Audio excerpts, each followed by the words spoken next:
महाराज विचित्रवीर के लिए इन कन्याओं को स्वयंवर से अपहरण करके ले जाऊंगा। तुम में जिसकी सामर्थ हो, तो मैं हस्तिनापुर की तरफ से हूं।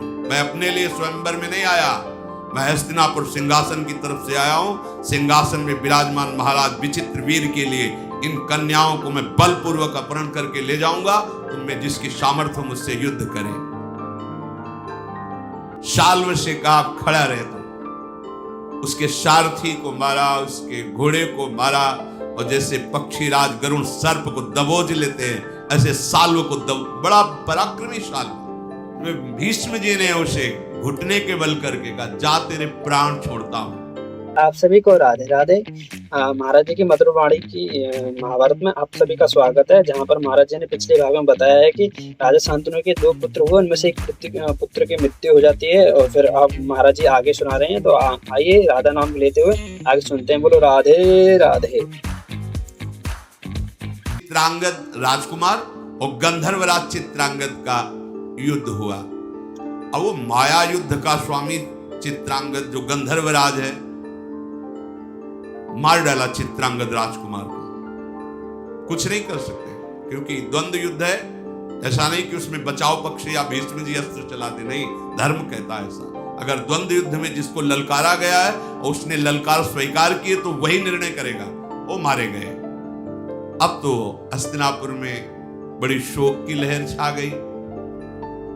चित्रांगद के मारे जाने पर शांतनु भीष्म जी ने उनकी अंत्येष्टि क्रिया कराई। विचित्रवीर अभी बालक ही थे, पर सत्यवती जी से सलाह करके मंत्रियों से उनको राज सिंहासन पर अभिषेक किया, राजा के पद पर विराजमान किया। भीष्म जी आज्ञा के अधीन रह करके सिंहासन की पूर्ण रक्षा, बैठे केवल वो बालक ही तो है। चित्रांगद के मारे जाने पर विचित्रवीर अभी बहुत छोटे थे, पर राज्य का भार अर्थात सिंहासन पर उन्हें विराजमान किया गया। भीष्म जी रक्षा करते। अब धीरे धीरे नवकिशोर अवस्था आई।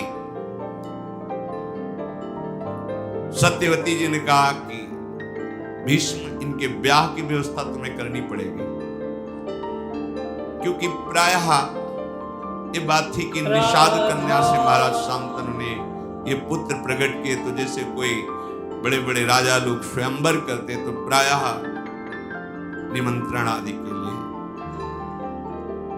भीष्म जी से सत्यवती जी ने कहा कि इनके ब्याह की व्यवस्था करने की। गुप्तचरों ने बताया कि काशी में स्वयंवर की रचना हो रही है। काशी राज की 3 कन्याएं स्वयंवर में वर का वरण करेंगी।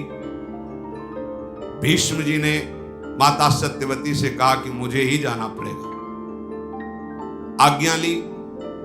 महारथियों में श्रेष्ठ शत्रु विजयी भीष्म अकेले सारथी को लेकर के वाराणसी पहुंचे, और स्वयंवर सभा में जब प्रवेश किया, बहुत से राजा बैठे हुए थे। सब देख के तालियां बजा के हंस दिए, वाह बाल ब्रह्मचारी।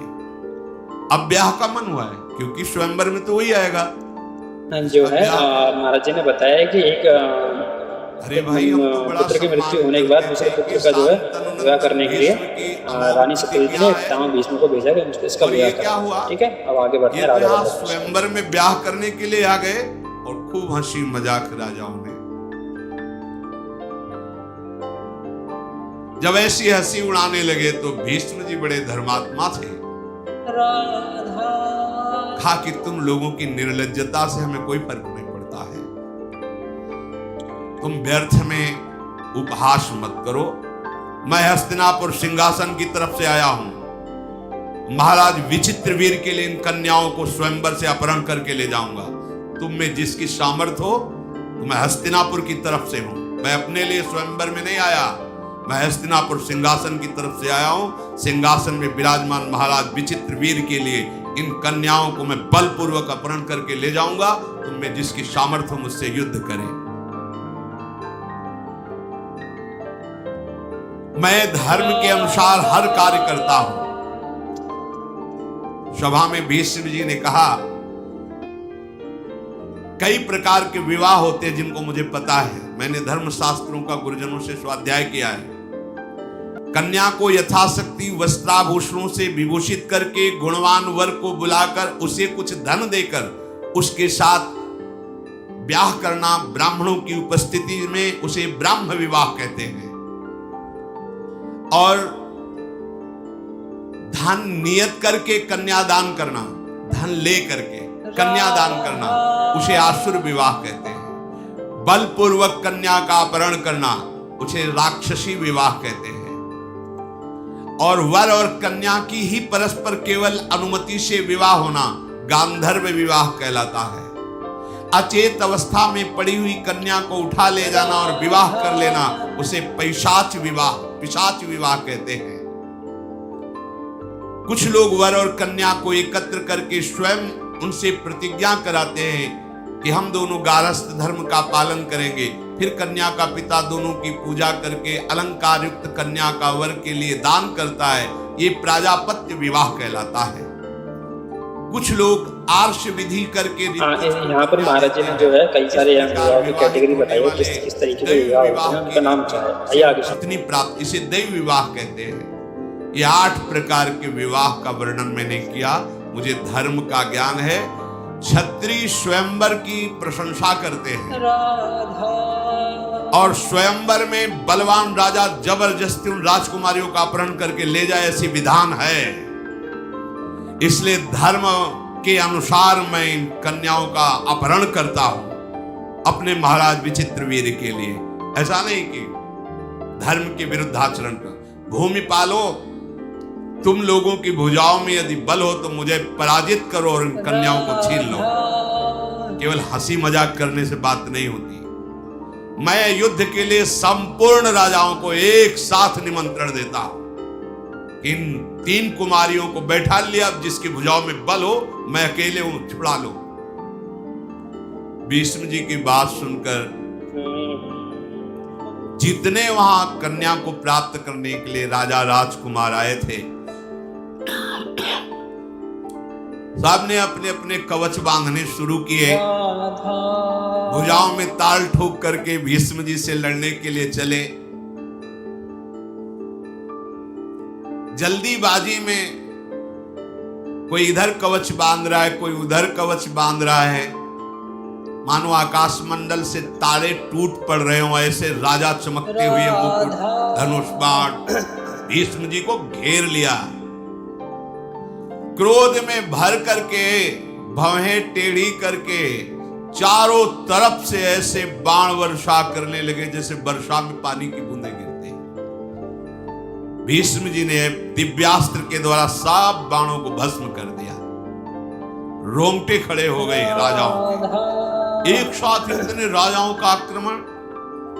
संपूर्ण शस्त्रधारियों में श्रेष्ठ भरत कुल भूषण भीष्म जी ने क्षण भर में समस्त योद्धाओं को पराजित कर दिया। कन्याओं को साथ लेकर राजधानी हस्तिनापुर की तरफ प्रस्थान किया। पीछे से आवाज आई, भीष्म रुको। तो मुड़ करके देखा तो महारथी शाल्व पीछे से ललकार रहा था। शाल्व का शारीरिक बल असीम था। बलवानों में महाबलवान साल्वराज उन 3 कन्याओं में से बड़ी कन्या जो अंबा थी, उससे पहले से इनकी मित्रता थी और यह निश्चय हुआ था कि स्वयंवर में वर्ण इन्हीं का होगा। भीष्म जी को कुछ पता नहीं था, उन्होंने तो अपहरण कर लिया। महाराज जी ने यहाँ पे बताया कि में जो है भीष्म ने स्वयंवर में जाकर काफी सारे लोगों से युद्ध किया और 3 कन्याओं को लेके आए। युद्ध हुआ शाल्व का और भीष्म जी का। महारथी भीष्म जी ने क्षत्रिय धर्म का आश्रय लेकर शाल्व से युद्ध प्रारंभ किया। शाल्व ने भीष्म जी के ऊपर बड़े अस्त्रों का संधान किया, पर आश्चर्यचकित कर देने वाली बात, एक भी अस्त्र भीष्म जी का स्पर्श नहीं कर पा रहा, पहले ही भीष्म जी उसको नष्ट कर देते। युद्ध में ऐसी फुर्ती कहीं देखी नहीं गई जैसी भीष्म जी के अंदर। शांतनु नंदन भीष्म जी ने शाल्व से कहा, खड़ा रहे। तो उसके सारथी को मारा, उसके घोड़े को मारा और जैसे पक्षीराज गरुण सर्प को दबोच लेते हैं, ऐसे साल्व को बड़ा पराक्रमी साल्व। भीष्म जी ने उसे घुटने के बल करके कहा, जा तेरे प्राण छोड़ता हूं, आवाज मत कर, वापस चला जा।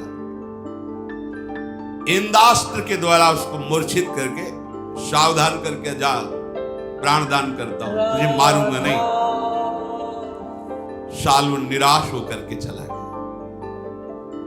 शत्रु नगर पर विजय पाने वाले भीष्म जी महाराज उन कन्याओं को लेकर के हस्तिनापुर में प्रवेश किया। काशीराज की कन्याओं को जैसे अपनी छोटी बहन को लेकर जाया जाता, ऐसे भीष्म जी लेकर गए। विचित्रवीर्य अभी पूर्ण यौवन अवस्था को भी प्राप्त नहीं हुए थे। भीष्म जी के पराक्रम द्वारा हर कर लाई हुई सर्व सद्गुण संपन्न कन्याओं को लाकर सत्यवती जी से कहा, स्वयंवर से जीत कर लाए और विचित्र वीर के साथ इनका पाणी ग्रहण करो। जय जय श्री हरिवंश। आप सभी का धन्यवाद वीडियो अंत तक देखने के लिए, और अगला भाग देखने के लिए सब्सक्राइब करें अपना चैनल श्री वृंदावन सर। जय जय श्री राधे, जय जय श्री हरि।